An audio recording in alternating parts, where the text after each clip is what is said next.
Geoff Tate interview. Let's see. That was like the last. Yeah, I guess it went fine. Yeah. Cool, excellent, man. Now, I just want to ask you a few quick questions about the Live Evolution album stuff. Now, it was recorded at the Moore Theater. Now, why, in your own words, is the Moore Theater hold such a special place to you in your heart and everything? To me? Yeah, was the Moore Theater a special place for you to do the album? No, it was convenient. Right. Yeah. We had Sanctuary kind of threw this whole thing together real quickly, and they wanted it done by a certain date. We had a deadline to meet. Right. And the Moore Theater was a place that we could get into, and we knew the people there, so it was convenient for us to work with them. And they were very accommodating, allowing the band to come in for a week and do rehearsals and all that, and set up the filming. Just all the details it takes to pull something like this off. You need a place that very accommodating, And the Moore Theater people are really easy to work with, and it was a central location for everybody in the band to get to, and it was our hometown, so we could sell it out. Cool. And it just worked really well. Cool, man. Yeah, and the DVD was awesome. I checked that out, and the album is great. Now, how would you say, in your own words, musically, how has Queensryche evolved in the past 20 years? I'd say listen to the songs. Good answer. Now, also another question about that album is the rumor is that you didn't rehearse with the band before you taped Live Evolution. Is Right. that true? And what was the main purpose for that? Well, again, the whole plan of this was very quickly put together. Right. And at the time, I was in the studio doing a solo project, and I didn't really want to take time away from doing that to do the live album that Sanctuary really thought it was important to do. And I didn't really want to sit in a practice studio for a month rehearsing songs I already knew. Yeah, right. And working with Kelly, on guitar is really frustrating because he's got to learn all the songs again. Right. He's really not the kind of guy that learns things very easily, and Queensryche material is very challenging to play. Yeah, right. So I figured it was best for my state of mind just to sort of let them put together the songs, and then I would come in and sound check, day of show, and sing. Right. So that seemed to work really well. Cool, man. Now, you guys just wrapped up the tour supporting the album and everything. Now, how long does the set last? Like the show, you didn't have an opening band, so this way it left more time for you guys. But to do 20 years worth of material, like how was it? Like an hour and a half, 2 hours long? Yeah, it was 2 hours. Yeah. Cool, man. And to go through that 20-year career in 2 hours, night after night, it must be an incredible feeling. Well, it's not really so much a I don't know how to put it. Yeah, it felt really great, Don. It's got to be intense, though. I mean, to see this legion of fans that you built, 20 years under your belt. From the band standpoint, it's really great. We have a lot of very dedicated fans and people that have followed the band for years. We have a lot of new people that have come up for it the last couple of years. Right. And it's all very exciting to play a show. Yeah, because Queensryche fans are some hardcore fans, man. Yeah, that's for sure. They got the tattoos and everything. That's got to be a great feeling from your standpoint to see, wow, I did this. This is because of me, Well, I don't really think of it in those terms, but I definitely like doing what I do. Cool, man. Now, also, you are indeed one of the great vocalists of metal, the metal genre, especially the '80s metal genre, to come out. Now, what kind of preparation do you do to prepare your voice vocally night after night, especially when touring, to sing like that? Well, I sing because it's easy for me. Right. Yeah, that's why I chose to be a singer, because it was a very easy thing for me to do. Playing guitar, not easy for me to do. You'll notice that I don't play guitar. Right. Exactly. If you hear some guitar players sing, you know why they're playing guitars, right? Yeah, and singers trying to play guitar is the same way. Yeah, because I know like other vocalists, like Sebastian Bach. You know, he goes through a like an Italian opera, you know, chords and stuff like that before going out there. You don't do anything like that? No, I usually don't. No. Wow, so you just do that cold, just go out there and start wailing away. Yeah, I just kind of drink my special sauce and go do it. You know? There you go. That works, right? Now, have you ever thought about doing any Broadway stuff, or stuff? You know? Not really. Cause I think you'd be. This is just me talking. I think you'd be excellent at it. You got, you know, if got Sebastian Bach's doing it, you could do it, and you got a great presence about you, great look, and your voice is incredible. Yeah, well, maybe I'll give that a shot. Yeah, man, that'd be cool. Now, this September 11th thing, you guys did the big blood drive on the 25th September over there. How has the September 11th tragedy affected you personally, you know, as both an artist and a person? Well, it's affected me in ways I really haven't even come to terms with yet. Right. Traveling, of course, is oh yes, is completely different now. We actually canceled the tour going overseas in October because of the tragedy. I think psychically, you know, at a large scale, it's really damaged the country. Right, right. I think it's taken a lot of wind out of our sails and brought us down to sort of a place where we're looking at ourselves in a much more vulnerable way. Right, yeah, exactly. Before.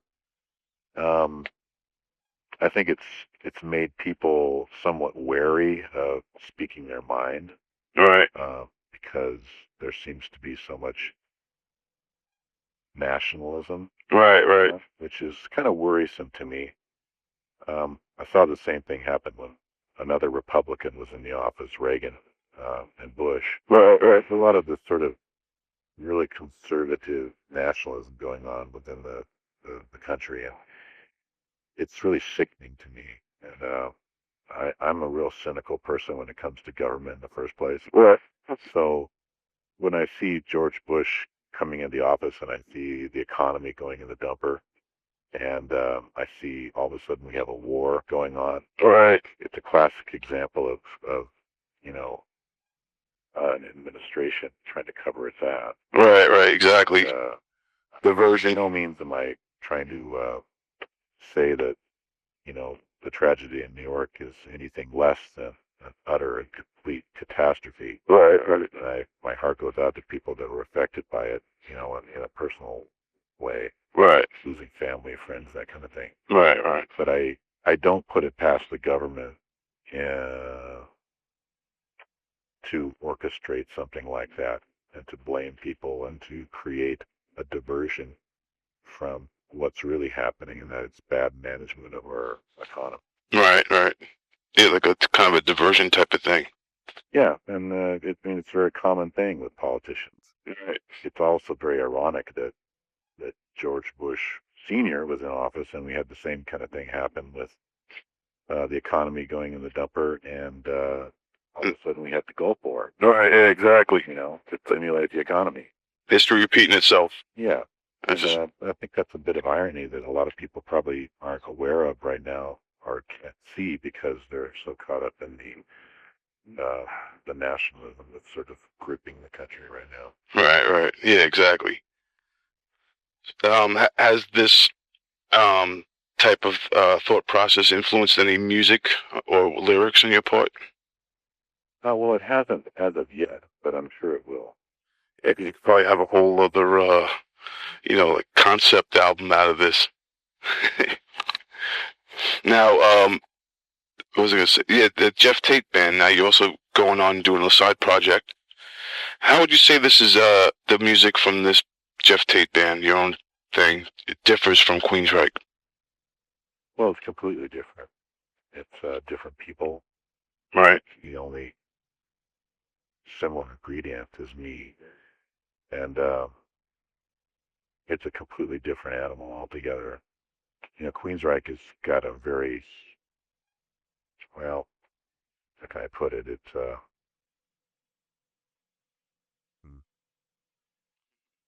kind of hard for me to describe. Right. I'll just say that my solo thing is a completely different departure. It's very different musicians, different uh, influences musically. Cool. It's a whole different type of sound. It's a whole different type of sound, direction. Where Queensryche is very guitar and riff driven Right. music, this is very vocal driven music. Cool. So it's a whole different kind of thing. And when can we expect to see an album or something in the works or a tour from your solo band? Well, the album's actually nearing completion now. Cool. I'm in the studio every day working on that. Excellent. I should be done recording the end of next week, and then I'm going to take a couple weeks off and then mix it in January. Cool. And then the last 2 weeks of January, Queensryche's slated to get together and begin writing a new record. So I'll be jumping from one project into another. Wow. So working your butt off. Yeah. There you go. Now, what do you think about the rise of all this new metal and like rap metal stuff that's been hitting the mainstream lately? Are you a fan of it? Do you like it? Well, I don't see it as being sort of a lately thing. It's been around for quite a few years. Right. And I think it's just another example of the media latching on to something that's going on and all of a sudden saying, hey, this is new, look at this. Right. The circle coming around again, which is good, Right, yeah. I'm glad. Yeah, at least it's bringing, hard rock back to the mainstream. Yeah, it's probably about time for that. Yeah, and it's always a double-edged sword, though, when it hits the mainstream, but still, it's good to see it. Now, do you ever feel any pressure yourself to try and change your style to appease this new core metal fan base?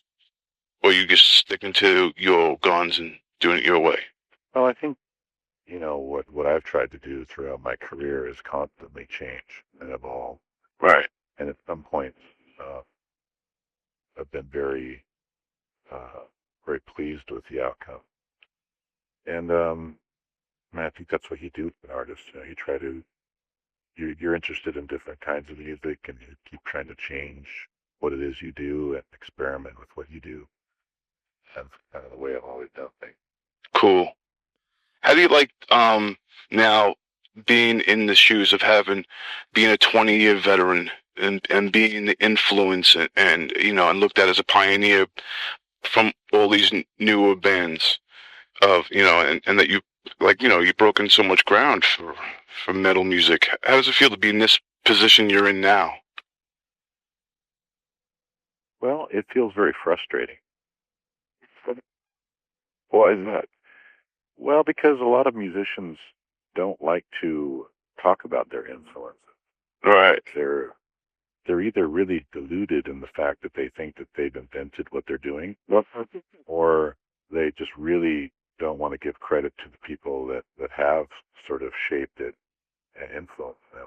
Right, yeah. And the funny thing about it is that everyone knows that, there is nothing new, that it's all been, everything's being reinvented all the time. Right, yeah, exactly. So, I don't know. I've always been one to talk about musical influences, people that have influenced me and the band, where we've gotten some of our ideas, Right. because that's the way music is. It's inspiring to other musicians, and you take what you hear, and then you put it through your own filters, and then you play something that's inspired by what other people do, and that's the growth in music. Right. And I would say that you and Queensryche have influenced thousands of bands. Oh, I think so. Yeah. Yeah. Yeah. And that's going to be awesome. And like I said, a lot of bands might not say who their influences are or give credit, but there are a lot that do, put Geoff Tate down as one of their influences, and Queensryche, so that's cool. Now, if you could change anything about these last 20 years, would you? And what would it be? Oh, I don't know. I think life is all about change. Right. Trying to adapt to that change is the challenge of it all. But I guess I probably wouldn't change anything. I've let it been what it is. I'm looking forward to the next 20 years. There you go. Now, what would you say has been the greatest accomplishment for you with Queensryche throughout the entire history of the band? Well, making any record with Queensryche is a huge accomplishment. Right. Yeah. It's a very complex group of people, and there's tons of personal issues within the band. It's an obstacle to do anything, really. Anytime that we can make a record, play a show, finish a tour, I'm always amazed and very pleased that feel like we've accomplished something great. That's cool, man. And that's true. Yeah, you got to take it one at a time and everything. Yeah. Now, you already said I was going to ask you about the future, and you already got your, the next Queensryche album, and plus your solo stuff. What can we expect from this next Queensryche album? Have you have any songs already laid out? And no, we have nothing. We're starting at complete ground zero. We're going to redesign, what it is we do one more time. Right. Awesome, man. I know I'm looking forward to it. You have any last comments that you'd like to say to the people here of Long Island who'll be reading this? Geez, I love Long Island. I'd like to spend more time there, actually. I think that's a beautiful part of the world. Cool. Thanks.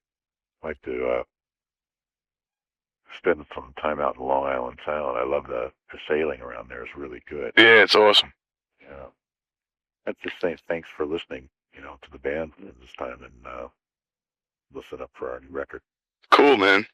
Geoff, thanks a lot, man. I appreciate you taking time to call me twice. Hey, no problem. I appreciate it. And I saw you on the Metro show on the Daily Beat when you were in New York. Oh, cool. Yeah, you did good. All right, man. Take care, buddy. All right, Don. Bye-bye.